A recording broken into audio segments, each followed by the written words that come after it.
This is Pete Stoyanovich.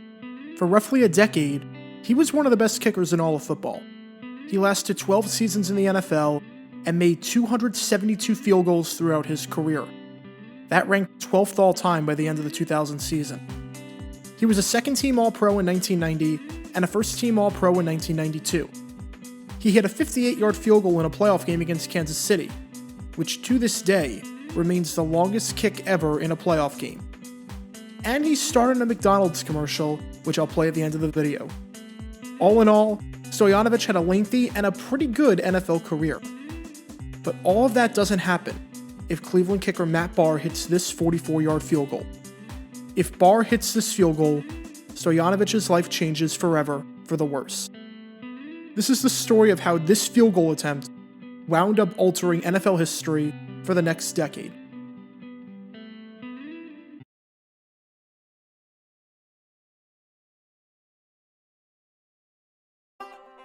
Now, before we talk about the field goal, we need to talk about how Stoyanovich got to the Dolphins in the first place. In 1988, the year before this play, Stoyanovich was in college at Indiana. The Dolphins, meanwhile, were struggling big time with their kicking game. Kicker Fuad Revesz was having the worst season of his career, as he went 8 for 12 that season, going just 1 for 4 from 40 yards out or more. During this campaign, he missed a few games with a pulled thigh muscle, and during the 1988 season, there were 31 kickers in the NFL who attempted more than 10 field goals. Revesz ranked 21st in field goal percentage, many percentage points below the league average. And to make matters even worse for the Dolphins, the kicker that ranked 31st was his replacement.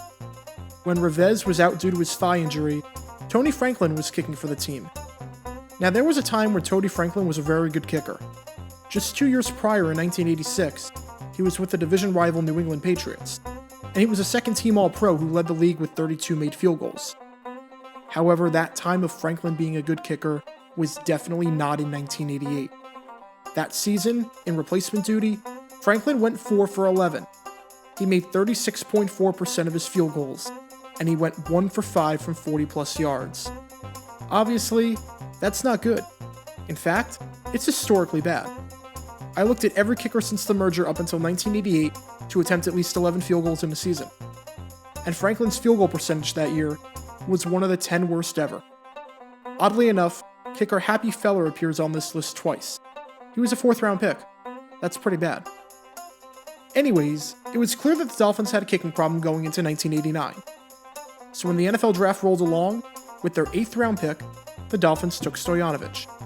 He was competing with Revesz for the starting job, but after Revesz got injured in training camp, there was no more competition. The 8th-round rookie was going to be starting for the Dolphins. And so far in his rookie season, things were going all right.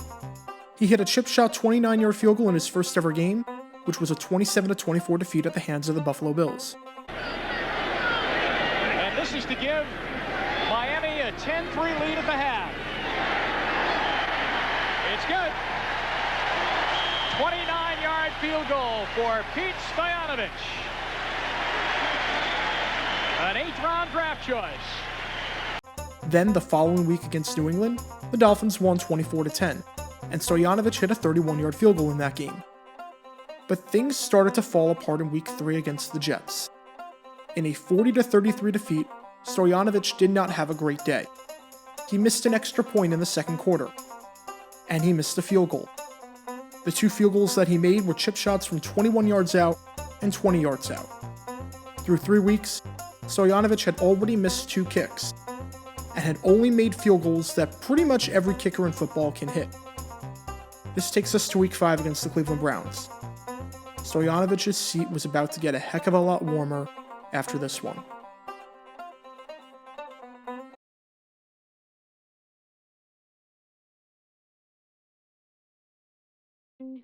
October 8th, 1989.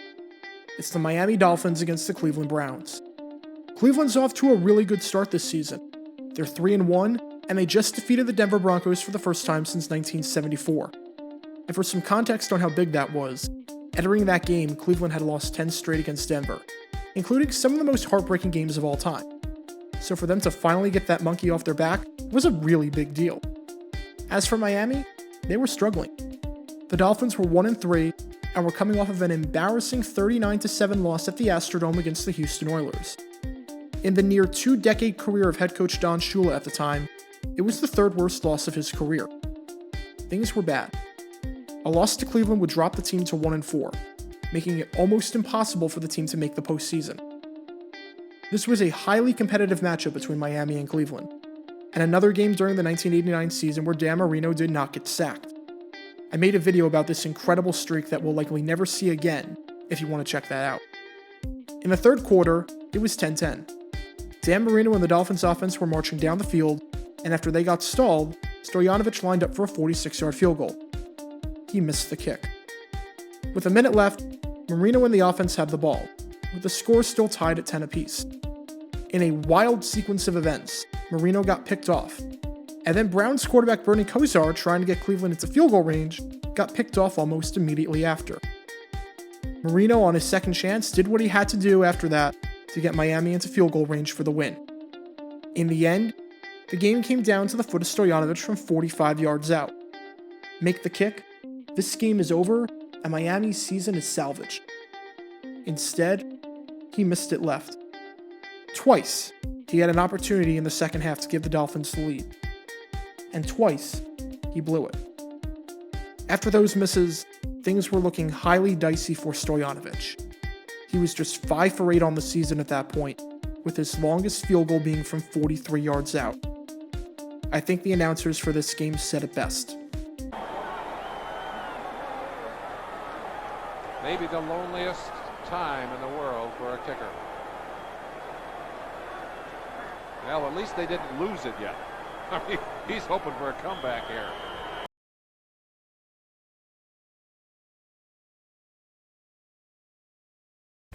Cleveland got the ball to start off overtime.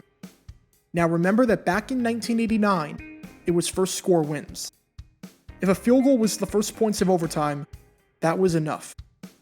And Cleveland drove 46 yards down the field after winning the coin toss, setting up a 44-yard field goal attempt for Matt Bahr. There was no reason whatsoever to believe that Barr was going to miss this field goal. Remember that game from a week before against Denver? That game came down to a 48-yard field goal at the very end. Barr made it. Longest last year, a 47-yarder. His career best back in '86, a 52-yarder. Bad snap, he gets into it. Is it good? Yes, it is! Over the previous 2 seasons, Barr had missed just 1 kick from 40-plus yards. And he was an established veteran who had been around for a while and was a highly regarded kicker. Heck, he was in the league for so long at that point that he was kicking for the Steelers when they won Super Bowl 14 over the Los Angeles Rams back in the 1979 season. And as the 49ers would find out 1 year later, Barr has ice in his veins. He's practically automatic. He makes this kick to give Cleveland the win, and odds are Stoyanovich is out of a job. Instead, the almost unthinkable happens. He pulls it to the left. Just like that, the Dolphins have new life in them.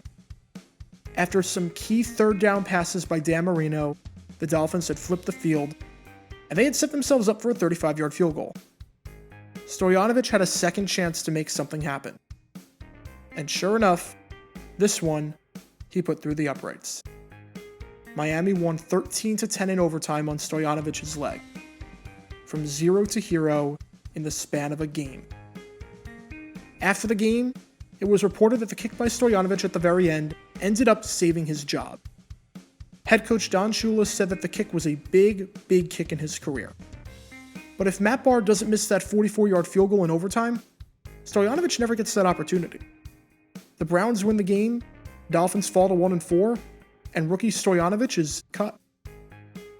Who knows if he ever even gets another shot in the NFL again? Instead, Bahr's miss changed NFL history for the next decade. Stoyanovich would go 7 for 7 over his next 4 games, would secure the job for that season, and would kick with Miami all the way until 1995.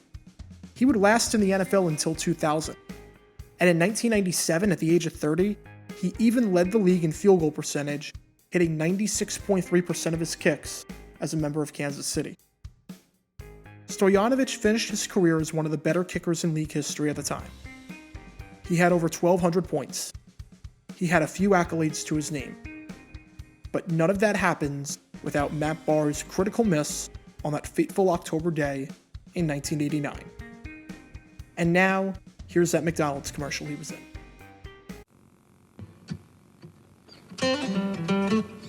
What's in the bag?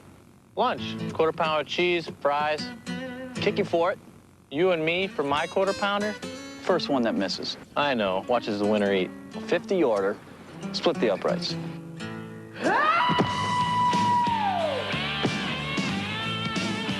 Barefoot.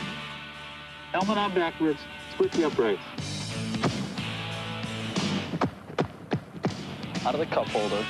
Off the scoreboard and back through. Through the tunnel, hook it, off the stone guy, split the uprights. These guys are good. What you want is what you get at McDonald's today. Over the mountain, off the freeway, through the tunnel, off the scoreboard, split the uprights.